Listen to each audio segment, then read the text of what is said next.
कहानी शुरू होती है सीओ हान यूनिवर्सिटी से।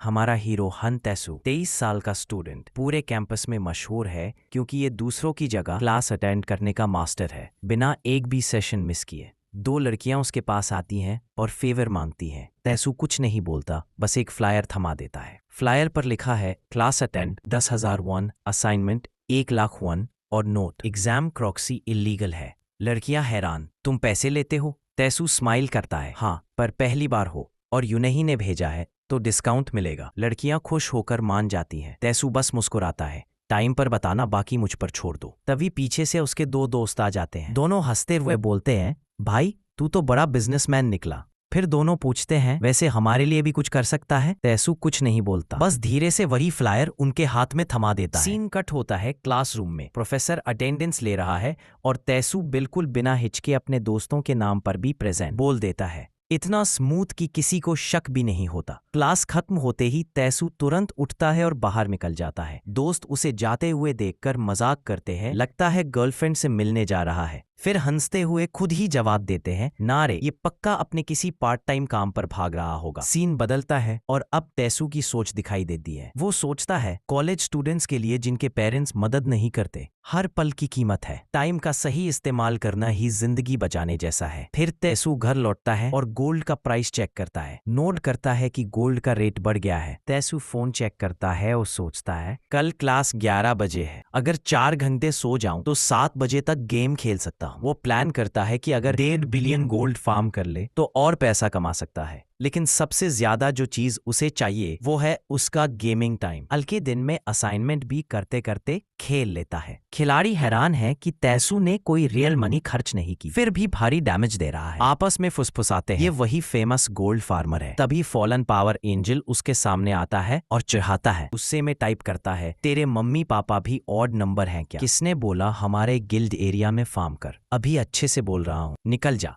वरना तेरे पेरेंट्स को 0 बना दूंगा। तैसू बिल्कुल शांत, बस गेम खेलता रहता है। जितना वो इग्नोर करता है, गालियों की झड़ी लगा देता है, यहाँ तक कि रियल लाइफ में मिलने और पिटाई की धमकी देता है। पूरे स्टेशन का सीन। पता चलता है तैसू ने उसके खिलाफ शिकायत दर्ज कर दी है। अब खुलासा होता है कि फॉलन पावर एंजल असल में एक लड़की है। वो पुलिस के सामने चिल्लाती है, मैंने नहीं शुरू किया था, उसने मुझे उकसाया था। लेकिन तैसू चुपचाप खड़ा रहता है। लड़की आखिरकार डांट खाती है। तभी तैसू स्टेशन पहुंचता है। पुलिस अफसर मुस्कुराकर कहता है, ये है प्लेयर फॉलन पावर एंजल, असली नाम चामिया।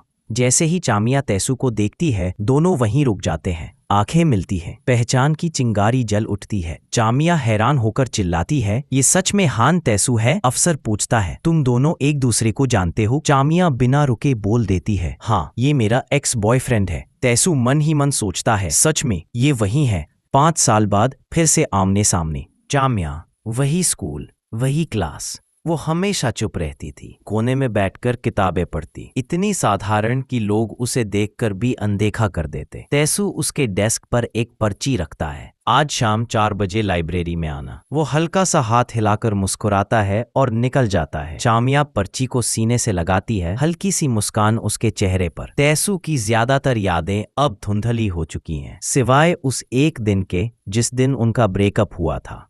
27 सितंबर, हाई स्कूल के दूसरे साल की शरद ऋतु। उसी दिन चामिया का परिवार अचानक रातों रात शहर छोड़ गया। वो दिन जिस दिन उन्होंने मिलने का वादा किया था। तैसू उसके पीछे पीछे बाहर निकलता है, सोचता है उसने कुछ कहे बिना क्यों चली गई। वो पूछना चाहता है लेकिन रुक जाता है। सीन। मिया खुद से बड़बड़ाती है, क्या मजाक है ये, इतने साल बाद मिलना, और ये मुझे 100,001 का सेटलमेंट पकड़ा रहा है। बस उसे गौर से देखता है, क्या ये वही चामिया है जिसे मैं जानता था? पहले उसने सोचा बस नाम मिल गया होगा, लेकिन नहीं, ये सचमुच वही है। तैसू खुद से सोचता है, कैसे कोई इंसान कुछ सालों में इतना बदल सकता है। रियूनियन में लोग बदल कर लगते हैं, पर ये तो पूरी तरह अलग इंसान लग रही है। चेहरा ही नहीं, पूरा ऑरा बदल चुका है। वो शांत लड़की कहीं खो गई है। तैसू सोचता है, आमतौर पर कोई कहे ये मैं हूं तो याद आ ही जाता है, पर इसके साथ सब अजीब लग रहा है। मिया अचानक घूमकर चीखती है, क्यों पीछा कर रहे हो मेरा? गिल्टी फील हो रहा है क्या? कुछ गेम में गाली देने पर पैसे मांग लिए, अब पछता रहे हो? तैसू चुप खड़ा रहता है, बस उसे देखता है। मिया गुस्से में कहती है, तुम जानते हो हम पहले एक दूसरे को जानते थे, सोचा था तुम हंस दोगे अगर मैं ओल्ड फ्रेंड कार्ड खेलूं, पर तुमने तो पैसे मांग लिए, कितना छोटा सोचते हो। सीन। तैसू की सोच, ये इतनी बातूनी कब से हो गई? मिया दोबारा दबाव डालती है, अब माफी मांगने का इरादा है या नहीं? तैसू शांत होकर जवाब देता है, मैं तुम्हारा पीछा नहीं कर रहा, ये वही जगह है जहाँ मैं रहता हूँ। मिया फिर चुनौती देती है, ठीक है, गालियों के लिए माफी भी मांग सकती थी, पर तुम्हारे खराब गेमिंग मैनर्स कभी माफ नहीं करूंगी, सिर्फ इसलिए बच गए क्योंकि तुम हो। तैसू ठंडे स्वर में कहता है, मुझे किसी तरह का गिल्ट नहीं है, चाहूं तो वापस पुलिस स्टेशन जाकर फाइन फिर से 1 लाख करवा सकता हूँ। याद रखो, मैंने तुम्हारे लिए डिस्काउंट दिया था। मिया चुप पड़ जाती है, धीरे से कहती है, मेरे पास अभी 10,001 भी नहीं है, एक बार जाने दो ना। तैसू सिर हिलाकर जवाब देता है, नहीं, 10,001 तो लूंगा ही। वो आखिरकार मान जाती है, धीरे से कहती है, ठीक है, 10 दे दूंगी। वैसे भी तुम्हारा घर अमीर है, फिर भी पैसे के मामले में इतने तेज हो, लगता है एक दिन बहुत अमीर बनोगे। तैसू अचानक उसका नाम लेता है, चामिया। वो रुकती है। तैसू धीरे से पूछता है, इतने सालों में कैसी रही? मिया पल भर के लिए जम जाती है। तैसू नोटिस करता है, ऐसे क्यों रिएक्ट कर रही हो? मिया हल्की हंसी के साथ कहती है, क्योंकि तुम बदल गए हो, तुम कभी किसी की परवाह नहीं करते थे और अब अचानक पूछ रहे हो। कुछ खास नहीं हुआ और बताने का भी कोई मतलब नहीं, वैसे भी हम दोबारा नहीं मिलेंगे, डेडलाइन से पहले पैसे दे दूंगी, तुम्हें बस इतना ही जानना चाहिए। तैसू चुप रह जाता है। मिया ठंडी आवाज में कहती है, मेरे बारे में जिज्ञासा मत रखना, जैसे अब तक हम एक दूसरे की परवाह नहीं करते थे वैसे ही आगे भी जीते रहेंगे। वो हल्का झुककर कहती है, अपना ध्यान रखना, और मुड़कर चली जाती है। 5 साल बाद यही मेरी एक्स गर्लफ्रेंड के आखिरी शब्द। क्या सच में बस इतना ही कहना था उसे? गायब तो वो हुई थी, गुस्सा तो मुझे होना चाहिए, पर ये 10,001 तो बस बहाना था ताकि थोड़ी देर और पास रह सके, क्योंकि मैं कभी बोल नहीं पाता। तैसू धीरे धीरे पीछे मुड़ता है और चल पड़ता है। यही अंत है, अब हम दोबारा कभी नहीं मिलेंगे। 1 महीने बाद सेओहान यूनिवर्सिटी में तैसू और मिया अचानक आमने सामने। दोनों ठिठक जाते हैं। मिया धीरे से बड़बड़ाती है, फिर से। सीन का अपार्टमेंट। सीन बदलता है। तैसू अपनी नई रूम की खिड़की से बाहर देख रहा है।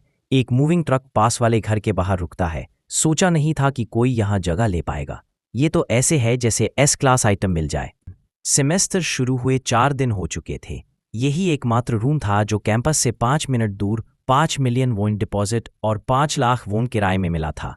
थोड़ा पुराना सही, लेकिन इतना सस्ता और यूनिवर्सिटी से पास अपार्टमेंट मिलना नामुमकिन था। पैसों को याद आया, यहाँ ज्यादातर लोग सेओहान यूनिवर्सिटी के ही स्टूडेंट्स हैं। जामिया, क्या वो यहाँ रहती है या रोज आने जाने करती है? Scene flashback setup. कल की मुलाकात अब भी दिमाग में गूंज रही थी। इतनी अचानक की समझ ही नहीं आया था क्या हुआ। सीन फ्लैशबैक शुरू। मिया को ब्रॉडकास्ट रूम में बुलाया जाता है। तैसू भी वहीं था और उनकी नजरें टकराई। उसे यकीन ही नहीं हुआ कि वो यहाँ खड़ी है। मिया भी ठिठक जाती है, चेहरा सख्त पड़ जाता है। क्या तुम मेरा पीछा कर रहे हो? वो घबराकर फोन निकालती है। अभी पुलिस को कॉल करती हूँ, यहाँ एक संदिग्ध आदमी घूम रहा है। तैसू हैरान रह जाता है, फिर हल्का सा उसके सिर पर टैप करता है। ये क्या बकवास है? मैं भी यहाँ का स्टूडेंट हूँ। मिया एकदम रुकती है, आंखें फैल जाती है। उसे लगा जैसे किसी ने पैरों तले जमीन खींच ली हो। तुम यहाँ पढ़ते हो? तैसू बस सिर हिलाता है, फिर पूछता है, तुम मीडिया और कम्युनिकेशन में हो? मिया ठंडी नजरों से देखती है, उसकी बात काट देती है, ये तुम्हें जानने की जरूरत नहीं। उसने उसे फिर याद दिलाया कि उनके लिए अजनबी बने रहना ही बेहतर है। मिया बिना एक पल रुके मुड़ गई। तैसू बस वहीं खड़ा रह गया। उसकी आंखों में उलझन थी। वो समझ ही नहीं पाया कि मिया इतनी नाराज क्यों थी। धीरे से उसने गहरी सांस ली। शांत हो जाओ, ये बस पुराने जज्बात है, कुछ भी नहीं। वो खुद को समझाता है कि उसने वादा किया था कभी परवाह नहीं करेगा, कभी पीछा नहीं करेगा। लेकिन खिड़की से बाहर देखते ही उसका मन फिर भटक गया। पास के घर में शिफ्ट होती फैमिली को देख उसने सोचा, क्या ये वही हो सकती है? बकवास है, ये नामुमकिन है। दरवाजे की घंटी बजते ही तैसू ने दरवाजा खोला और वहीं जम गया। दरवाजे पर खड़ी थी चामिया, हाथ में प्लेट, उस पर चावल का केक और चेहरे पर चौड़ी मुस्कान। हाय, मैं अभी अभी बगल वाले घर में शिफ्ट हुई हूँ, सोचा पड़ोसी हैं तो दोस्ती कर ले। तैसू बस खड़ा रह गया, जैसे उसका दिमाग बंद हो गया हो। लेकिन अगले ही पल मिया का चेहरा बदल गया। उसने अचानक प्लेट उसके चेहरे से चिपका दी। तैसू वहीं खड़ा रहा, कोई रिएक्शन नहीं। तुम तो पीछा कर रहे हो ना, स्टॉकर? तैसू ने शांत स्वर में जवाब दिया। तुम मेरे दरवाजे पर आई हो, मैं नहीं। मिया ने आंखें सिकोड़कर शक से पूछा, ये अपार्टमेंट तुम्हारे किसी दोस्त का है सही? नहीं, ये मेरा ही है। उसके जवाब पर मिया का चेहरा और सख्त हो गया, जैसे यकीन न कर पा रही हो। तो तुम कहीं जाने का प्लान नहीं कर रहे? तैसू सिंपल नहीं। उसके जवाब से मिया का चेहरा तमतमा गया। मिया बड़बड़ाते हुए, सस्ती जगह देखी और तुरंत लीज साइन कर दिया, भुगतना पड़ेगा। तैसू बस खड़ा रह गया और कंफ्यूज्ड हो गया। कुछ सेकंड बाद मिया ने खुद को संभाला। देखो, बेहतर होगा हम एक दूसरे को इग्नोर करें, ऐसे रहेंगे जैसे पड़ोस में कोई है ही नहीं। तैसू ने धीरे से सिर हिलाया। अचानक मिया का चेहरा अजीब हो गया। उसने पास रखे फायर एक्सटिंग्विशर को पकड़ लिया। अभी ऐसा लग रहा है जैसे मैंने कुछ सुन लिया जो मुझे नहीं सुनना चाहिए था। फायर एक्सटिंग्विशर देखकर तैसू को घबराहट हुई। उसने तुरंत दरवाजा बंद करने की कोशिश की, लेकिन मिया ने अपना पैर दरवाजे में फंसा दिया। तुम ऐसा क्यों कर रही हो? याद है पहले तुमने ही मुझे मिस्टर कहा था। मिया ने पैर दरवाजे में फंसाए रखा और जिद की, दरवाजा खोलो, हमें बात करनी है। तुमने अभी जो कहा उसके बारे में? मेरी एक्स गर्लफ्रेंड जिससे मेरा ब्रेकअप 5 साल पहले हुआ था, अब वही बगल में रहने आ गई है और उसका नाम है मिया। कुछ देर बाद दरवाजा फिर खुलता है। मिया फिर से सामने खड़ी थी, चेहरा गुस्से से लाल। तुम अब भी नहीं सुधरे, मान लो वरना आधा ही मारूंगी। तैसू का दिमाग पीछे चला गया। वो याद करता है लाइब्रेरी की सुनहरी शामें, जब धूप खिड़कियों से छनकर आती थी और मिया कोने में बैठी किताब पढ़ रही होती थी, कि मन में अब भी सवाल गूंज रहे थे। क्यों बदल गई वो? क्यों नफरत से देखती है मुझे? आखिर गलती किसकी थी? लेकिन जवाब मिलने से पहले ही डोरबेल ने उसकी सोच तोड़ दी। उसने कैमरा चेक किया, वहीं खड़ी थी मिया। दरवाज़ा खोलते ही तैसू ने ठंडे स्वर में कहा, हमने तय किया था कि एक दूसरे को इग्नोर करेंगे, पर इस बार मिया अलग लग रही थी। पूरा बदन भीग चुका था, कपड़े पानी से चिपक रहे थे, चेहरे पर झुंझलाहट और बेबसी दोनों थी।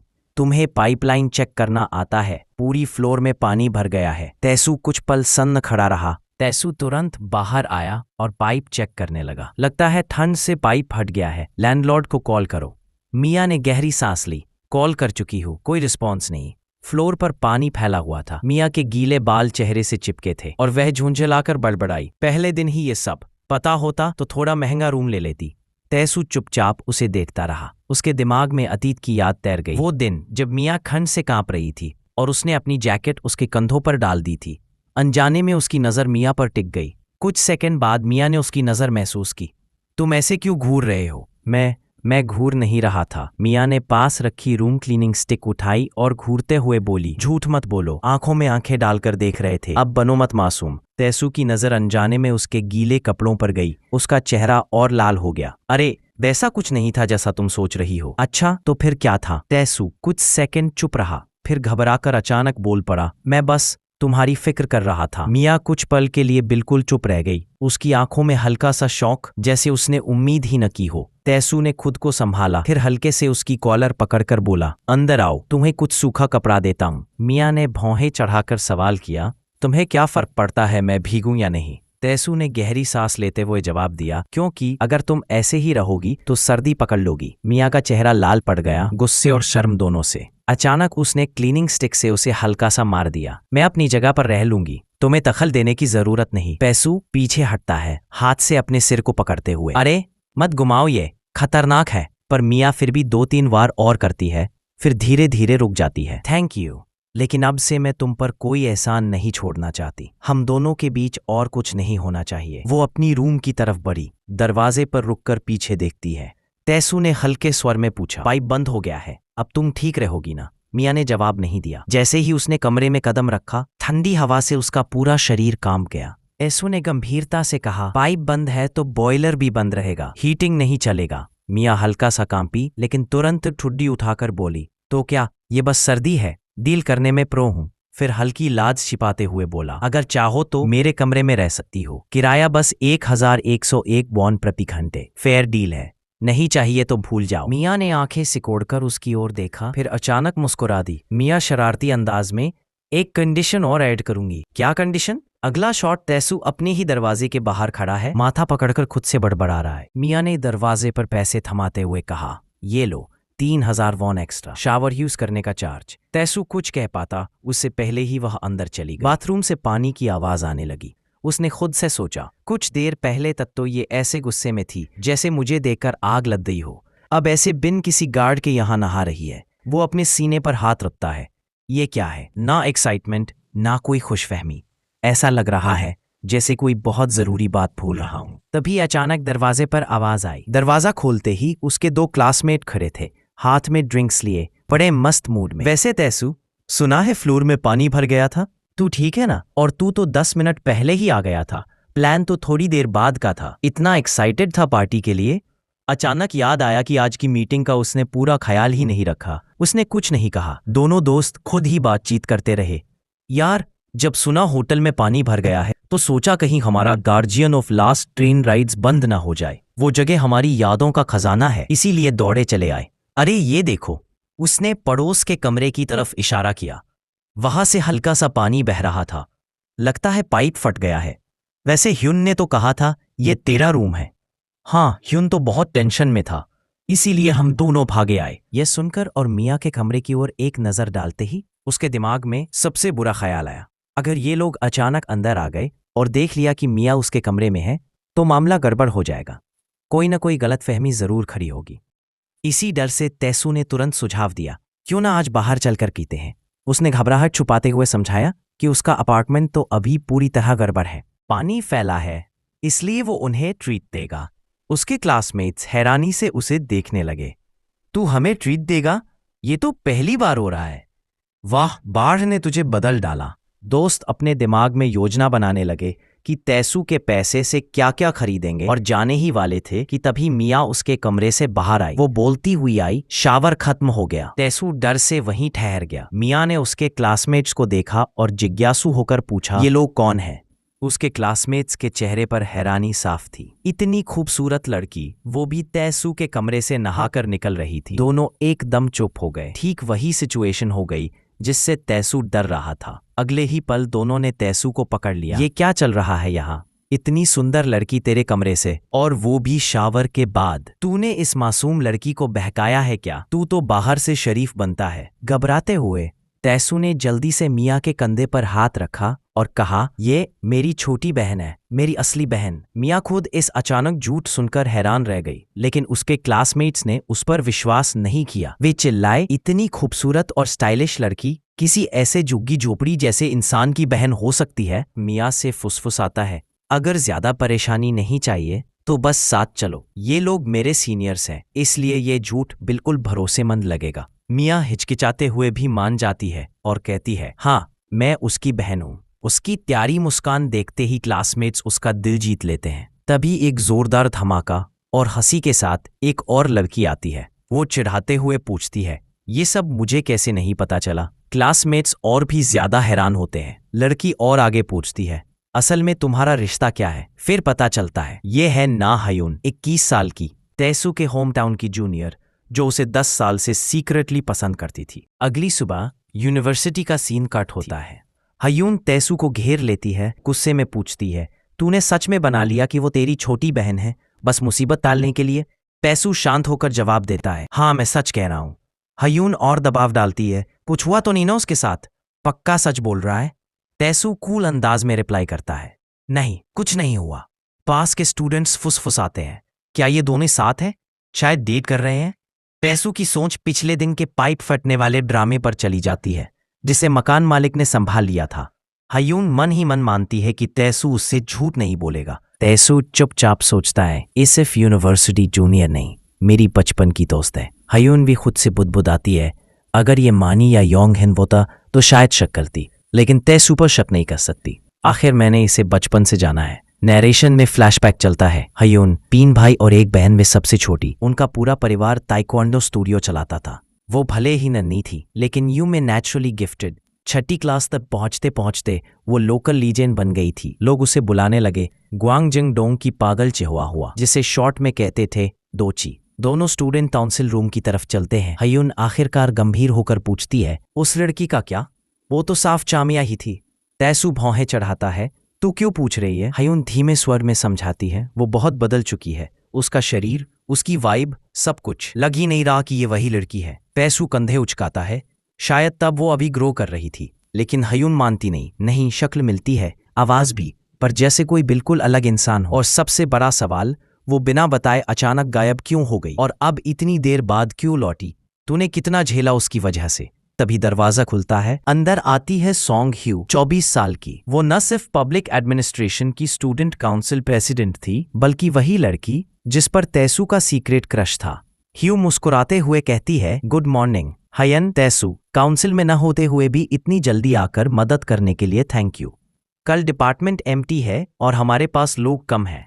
हयन कॉन्फिडेंट अंदाज में बोली, नो प्रॉब्लम, मैं तो फिजिकल वर्क में भी ठीक हूं। फिर उसने तैसू की तरफ मुड़कर कहा, तू ठीक है ना? कहीं पार्ट टाइम जॉब्स में बहुत बिजी तो नहीं? वो तुरंत बोला, नो प्रॉब्लम, मैंने तो आज ओवरलैपिंग जॉब्स भी क्विट कर दी, हाल ही में एक्स्ट्रा इनकम मिली है। ह्यू की स्माइल ने तैसू की सारी थकान मिटा दी। वो उत्साहित होकर बोला, बस बताइए करना क्या है? ह्यून दोची ये देख के पाउट करने लगी। वो सोच रही थी ये बंदा ऐसा सिर्फ सॉन्ग ह्यू के सामने क्यों बनता है, आखिर कितना छुपा रहा है मुझसे। तीनों मिलकर काम करने लगे। ह्यू साफ साफ ऑर्डर देती गई, कौन सा सामान कहाँ रखना है, कौन सा मूव करना है। तैसू अंदर ही अंदर सोच रहा था, सॉन्ग ह्यू वो लड़की जो मुझसे 1 साल सीनियर है और जिसे मैं पसंद करता हूं, लेकिन ये तो अभी तक मेरा सीक्रेट ही है। तभी अचानक एंट्री मारते हैं मंकी और योंगा। मंकी ने गाल दबाते हुए चिढ़ाया, ओहो तैसू, ये तो सरप्राइज है, तूने अपनी पार्ट टाइम जॉब छोड़ दी बस मदद करने के लिए। योंगा भी तुरंत जोड़ा, अरे तू तो कहता था ना कि तू कभी फ्री का काम नहीं करता। लेकिन योंगा शरारती मुस्कान के साथ झुककर बोला, हम सब जानते हैं ये सब किसी लड़की की वजह से है ना? सीन। तैसू का चेहरा तुरंत लाल हो गया। योंगा हंसते हुए पूछता है, ये बात तुझे योंग सिक से मिली थी क्या? इस साल के फ्रेशर्स कमाल के हैं, लुक्स बैकग्राउंड सब अगले लेवल के हैं, लेकिन कल जो लड़की तू लेकर आया सच में स्टैंड आउट थी। योंगा मुस्कुराया, वो मेरी फ्यूचर वाइफ और सबसे इम्प्रेसिव है। तभी हायुन पीछे से आई और मंकी योंगा को खींचकर पीछे किया। वो मुस्कान के पीछे अपनी जलन छिपाती है और कहती है, बस अब काम पर लगो। दोनों दोस्त भले ही गुर्राए पर सबने जल्दी काम शुरू कर दिया। काम खत्म होते ही जेसस ने गर्मजोशी से मुस्कुराते हुए कहा, सभी का मेहनत के लिए धन्यवाद। स्टूडेंट काउंसिल वाले 7 बजे गेट पर मिले, बाकी 8 बजे। फिर उसने खास तौर पर तैसू और हायुन को धन्यवाद कहा, काउंसिल में ना होते हुए भी इतनी जल्दी आने के लिए थैंक यू। फिर प्लेफुल विंक के साथ बोली, एमपी के बाद ड्रिंक्स मेरी तरफ से, तो कोई बहाना मत बनाना, भले ही कार एक्सीडेंट हो जाए मैं जरूर आऊंगा। हायुन उसे देखकर थोड़ी फ्रस्ट्रेशन और डिस्गस्ट में थी। तैसू ऑकवर्डली मुस्कुराया और बोला, इतना दूर तक जाने की जरूरत नहीं थी। शाम को तैसू अपने फ्लैट लौटता है। दरवाजा खोलते हुए सोचता है, मिया की अचानक वापसी, अगर कहूं कि मैं शौक नहीं हुआ झूठ होगा, लेकिन मन में कहता है ह्यू सनबाई अभी भी सबसे खास है। जामिया के वापस आने के बावजूद मेरा फोकस वही है। तभी मिया वहां से गुजरती है। दोनों एक दूसरे को देखते ही ठिठक जाते हैं। तैसू नोटिस करता है कि मिया के हाथ में स्नैक्स की बड़ी मात्रा है और चिढ़ते हुए कहता है, इतना खाओगी तो मोटी हो जाओगी। मिया एम्बैरेस्ड होकर पलटती है, तेरी क्या परवाह, मैं जो खाऊंगी वही करूंगी। वो बताती है, सारा स्नैक मैंने खुद के लिए नहीं लिया, कल एमटी के लिए शेयर करने वाला हूं। तैसू स्कॉफ करते हुए कहता है, बचपन जैसी हरकत, हमने पहले ही क्लब फंड से सब कुछ ले लिया है। मिया आश्चर्यचकित पूछती है, तो क्या तू MT2 जा रहा है? तैसू शांत होकर पुष्टि करता है। मिया मन ही मन विनती करती है, तू मत जा, मेरी MT खराब मत कर। तू सनबे है, बहुत बार गया होगा, एक बार छोड़ सकता है, मेरी पहली MT है, थोड़ा तो छोड़ दे। तैसू थोड़ा करीब आते हुए कहता है, वैसे इस दौरान मुझसे कुछ पूछना है, बताओ आखिर तुम्हें इतना गुस्सा क्यों आया? मैंने क्या गलत किया? याद रखो तुम्हारे खुद के भी कुछ गलती थी। मिया का चेहरा अचानक गंभीर और डार्क हो जाता है। तैसू की बातें सुनकर वह सोच में पड़ जाती है। तैसू कहता है, अगर तुम मुझसे गुस्सा हो ठीक है, लेकिन कम से कम बताओ क्यों। मिया उसका हाथ ठुकराती है और ठंडी नजर से कहती है, तुम सही थे, गलती मेरी थी, मैंने ही कहा था कि तुम्हें मेरे बारे में मत जानने दो। और बिना जवाब दिए वह चली जाती है। तैसू पीछे रह जाता है, सोचता है क्यों हर बार ऐसा ही होता है जब हम मिलते हैं। MT का दिन आया। काफी लोग अचानक आने का फैसला कर चुके हैं। बस पर जगह नहीं बची, इसलिए 2 लोगों को मेरे साथ कार से आना होगा। स्पष्ट हुआ कि वो तैसू और मिया की तरफ देख रही थी। दोनों शर्म से एक दूसरे की तरफ देखते हैं, कुछ बोल नहीं पाते। बस का माहौल, स्टूडेंट्स अपनी सीट्स पर बैठे हैं। हायुन खामोश है। तभी उसकी दोस्त झुककर पूछती है, क्या बात है, टेंशन में लग रही हो? हायुन टाल देती है, कुछ नहीं। दोस्त हंसते हुए चिढ़ाती है, या फिर तेरा दिल घबरा रहा है क्योंकि तू अपने पति को नहीं देख पा रही? तैसू सनबे। तैसू का नाम सुनते ही हायुन लाल पड़ जाती है, घबरा कर बोलती है, पति? कैसी बातें कर रही हो, हमारा ऐसा कुछ नहीं है। दोस्त उसकी झिझक देखकर मुस्कुराती है, अरे मैं तो बस कह रही थी, आखिर तू उसे लंबे समय से जानती है। वैसे तैसू सनबे तो हिया उन्होंने की कार में आया है। ह्यून चौंक जाती है, क्या सच में? आगे कहती है, हाँ, और उसके साथ एक फ्रेशर भी है, शायद नाम मिया है। मिया का नाम सुनते ही ह्यून का चेहरा हैरानी से बदल जाता है। और उसी वक्त तैसू और मिया बैठ चुके थे ह्यू की कार में। ह्यू मुस्कुराते हुए पूछती है, सब तैयार है, कुछ भूले तो नहीं? मिया सिर हिलाती है। नहीं, मैं ठीक हूं। तैसू भी छोटा सा जवाब देता है। लेकिन तभी मिया उसे गौर से देखती है और पूछती है, सुनबे, ये क्या कर रहे हो? तैसू हेलमेट पहनकर सीधा कहता है, सेफ्टी के लिए है, तुम भी पहन लो, जान बहुत कीमती है। हेलमेट उसकी ओर बढ़ाता है। मिया हक्का बक्का, कार में बैठने के लिए हेलमेट? ये क्या मजाक है? तैसू धीरे से बड़बड़ाता है, अगर बम्पर कार होती तो शायद हेलमेट जरूरी ना होता। मिया और भी कंफ्यूज्ड हो जाती है। अचानक ह्यू ड्राइव करना शुरू करती है और उसकी रेकलेस स्पीड मिया को हिला देती है। स्टॉप पर पहुंचते ही मिया बेंच पर धनाम से गिर पड़ती है। तैसू को कमजोर नजरों से देखती है और पूछती है, क्या मैं मर गई हूं? तैसू उसे कॉफी का कैन थमाता है। मरना क्यों? ये तो रोशनी सेक रही थी तू। मिया हैरान होकर कहती है, सब तो जल्दी बस में चढ़ गए हैं। अब समझ आया क्यों कि उस सुनबे की ड्राइविंग सचमुच F1 रेसर जैसी थी। फिर भी कार पर खरोंच तक नहीं। वो मुड़कर तैसू से पूछती है, और तू अचानक से कॉफी क्यों दे रहा है? तैसू सीधा कहता है, ये कॉफी मैंने नहीं, ह्यू सुनबे ने खरीदी है।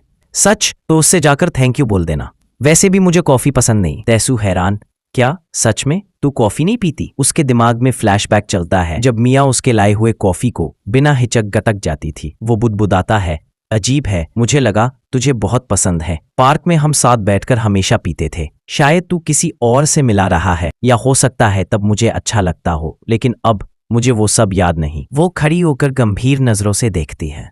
सॉरी, लेकिन मैं बेकार की पुरानी यादों में नहीं फंसना चाहती। तू जानता है उस वक्त मेरे लिए हालात कितने मुश्किल थे। आज भी तुझे देखकर वही दर्द लौट आता है, मुझे पागल कर देता है।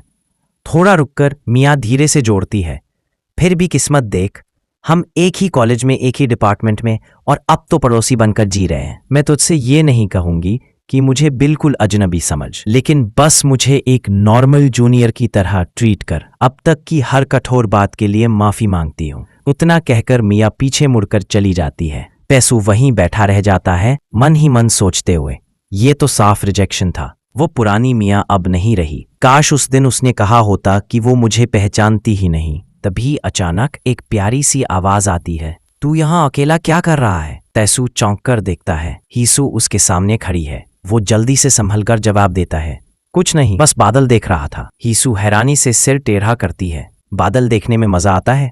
तैसू थोड़ी देर चुप रहा, फिर मन ही मन मान लिया कि उतना मजा नहीं है। फिर भी उसके दिमाग में मिया की बातें घूमने लगी। वो सोचने लगा, लोग कहते हैं पहाड़ भी 10 साल में बदल जाते हैं, तो 5 साल इंसान को बदलने के लिए काफी है। हमारे साथ बिताया वक्त और अलग बिताया वक्त लगभग बराबर ही तो है। सीन शिफ्ट होता है। हीसू और तैसू साथ खड़े हैं। हीसू फोन पर सुबिन से बात कर रही है और तैसू उसकी तरफ देखते देखते खो जाता है। उसकी नरम मुस्कान देखकर तैसू का चेहरा लाल पड़ जाता है। दिल जोरों से धड़कने लगता है। हड़बड़ाकर वो कह बैठता है, ये एमटी के लिए जगह सच में बहुत अच्छी चुनी है। हीसू खिलखिलाकर बताती है, हाँ, मैंने और सुबिन ने काफी सोचा था। आखिर ये हमारी आखिरी गैदरिंग है, इसे यादगार बनाना चाहते हैं। तैसू सिर हिलाकर मानता है, सही कहा, ये वाकई एक असली सनबाई जैसी सोच है। मेरा एक ही लक्ष्य है, हीसू को ग्रेजुएशन से पहले कन्फेस करना। मिया के लौटने के बावजूद दिल में कोई डाउट नहीं। तैसू हल्के स्वर में कहता है, तुमने इतनी महंगी जगह बुक की और मैं बिना कुछ दिए आ गया। हीसू मुस्कुराती है, कोई बात नहीं, जो कुछ तुमने किया उसके सामने ये कुछ नहीं। वो पूछती है, फ्रेशर कहाँ है? तैसू बताता है, मिया थोड़ी घूमने गई थी, तभी मिया आती है। मिया गेम आउटफिट में, हेलमेट पहने और हॉकी स्टिक हाथ में लिए कहती है, मैं तैयार हूं, आप लोग यहाँ हैं। तैसू मुस्कुराता है और सोचता है, ये नया फ्रेशर तो बड़ा फनी है।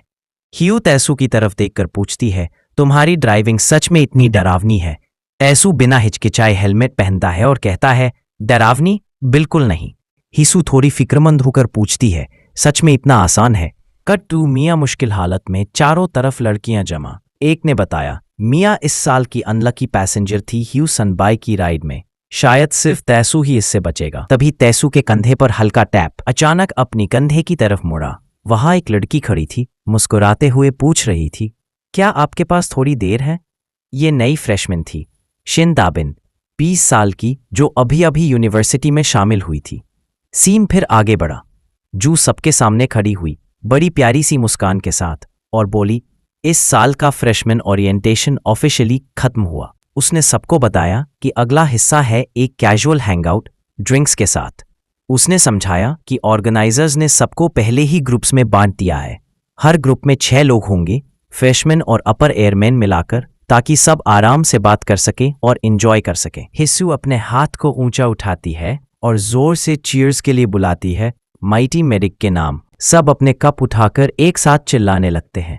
हंसी और मस्ती के बीच पार्टी शुरू हो जाती है, लेकिन तभी मिया अचानक आगे बढ़ती है।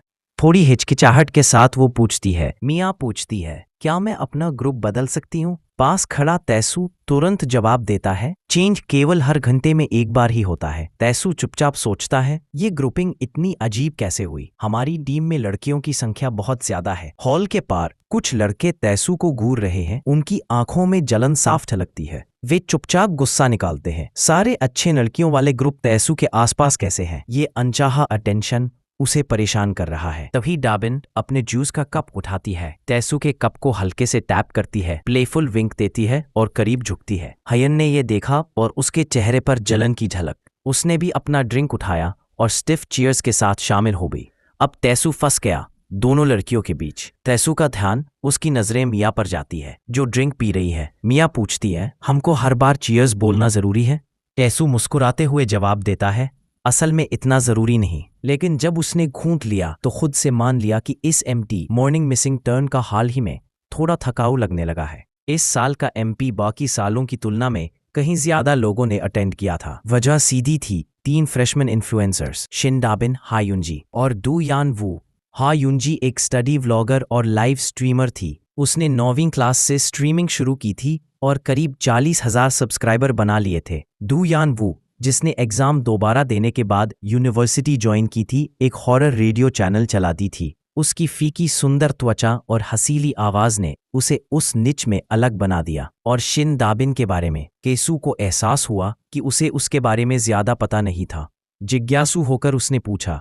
युनजी थोड़ी हैरान हुई और बोली, सच में तुम्हें नहीं पता? डाबिन वही है जो डाबिन्स फंडे चलाती है, लगभग 3,20,000 सब्सक्राइबर्स वाला पॉपुलर गेमिंग चैनल। वो बहुत शानदार गेमर और स्ट्रीमर है। डाबिंग एम्बैरेस्ड होकर हाथ हिलाती है, लेकिन तेसू की नज़र में तीनों में सबसे पॉपुलर वही लग रही थी। उसे याद आया कि हिजू सुनबाई ने कभी कहा था कि इस साल बहुत सारे फेमस फ्रेशमैन आए हैं। यही वजह थी कि उसने उन्हें उसके साथ रखा ताकि कोई इंसिडेंट्स न हो। उसने तेसू को सबसे सुरक्षित विकल्प कहा था। अब उसे समझ आया कि उसने अपने टेक्स्ट में क्या कहा था, हालांकि अभी भी यकीन नहीं था कि उसने उसे सुरक्षित क्यों माना।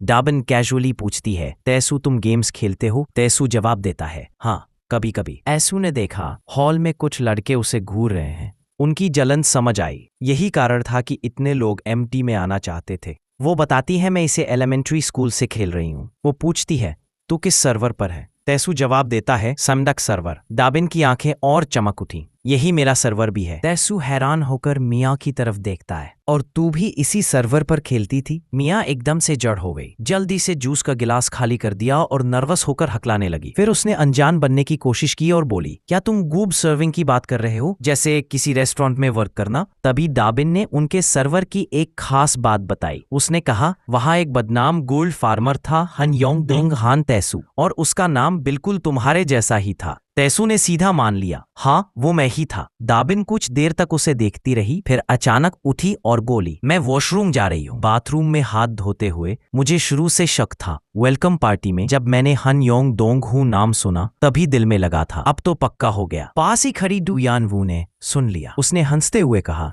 अरे हमारी यूनिवर्सिटी तो योंग डोंग में है और उसका नाम भी हान तैसू है। ये तो और अजीब होता अगर वो वही ना होता। फिर उसने पूछा, लेकिन तुम उसे ढूंढ क्यों रही थी इतनी बेताबी से? डाबिन दांत बींचते हुए बोली, क्योंकि गेम में मेरे मास्टर फॉलन पावर एंजल को उसी की वजह से गेम छोड़ना पड़ा। सारी मुसीबत इसलिए आई क्योंकि उस बेवकूफ ने, हाँ तैसू ने, उसे मुआवजे के पैसे भरवाने पर मजबूर किया था। जाते जाते उसके मास्टर ने आखिरी बार डाबिन से कहा था, मैं अब हमेशा के लिए जा रही हूँ, लेकिन तुम हमारे गेबाप गिल्ड का भविष्य संभालना। सिंक पर दोनों हथेलियां पटकते हुए डाबिन गुस्से से भर उठी। वो बड़बड़ाई, अगर तैसू न होता तो आज मैं और मेरे मास्टर फाइनल बॉस को पहले ही हरा चुके होते। डू यान वू ने धीरे से पूछा, तो अब क्या सोच रही हो, बदला लोगी? डाबिन की आंखों में शरारती चमक उभरी। वो मुस्कुराई और बोली, बदला नहीं, मैं उसे फंसाऊंगी, उसे अपनी ओर खींच लूंगी। मैंने अब तक कभी हार नहीं मानी। जब ठान लिया तो जिसे भी चाहा उसे जीत लिया। यूनिवर्सिटी में बार बार आमना सामना होने से धीरे धीरे दोनों के बीच अनचाहे जज्बात जागने लगे। और जब वो भावनाएं अपने चरम पर पहुंची, डैबिन ने अपना असली इरादा बता दिया। जूस का कैन जोर से पैर तले कुचलते हुए वो बोली, जिस दिन वो मुझसे अपने दिल की बात कहेगा उसी दिन मैं उसे पैरों तले रौंद दूंगी। यही होगा मेरे मास्टर का सही बदला।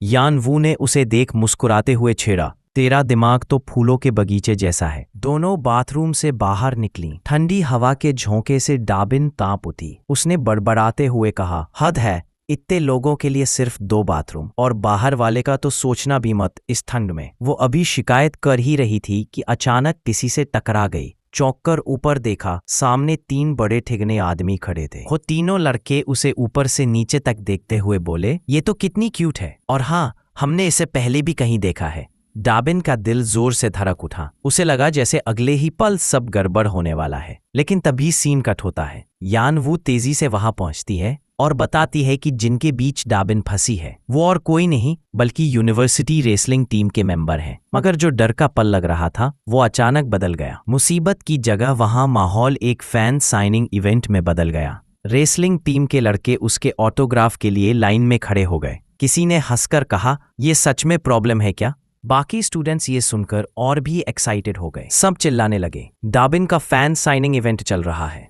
हर कोई ऑटोग्राफ लेने के लिए आगे बढ़ने लगा। इतने में हिसू ने जल्दी से चिल्लाकर कहा, तेसु, तुम अंदर आकर मदद करो। ह्यून, तुम भी हाथ बटाओ। हाउन ने तुरंत हामी भर दी, लेकिन तेसु थोड़ी देर सोचने पड़ गया। क्या मुझे बाहर जाकर मदद नहीं करनी चाहिए बजाय ह्यून के? वो बस उठने ही वाला था कि तभी मिया ने पीछे से उसकी शर्ट कसकर पकड़ ली। तुम बाहर मत जाओ,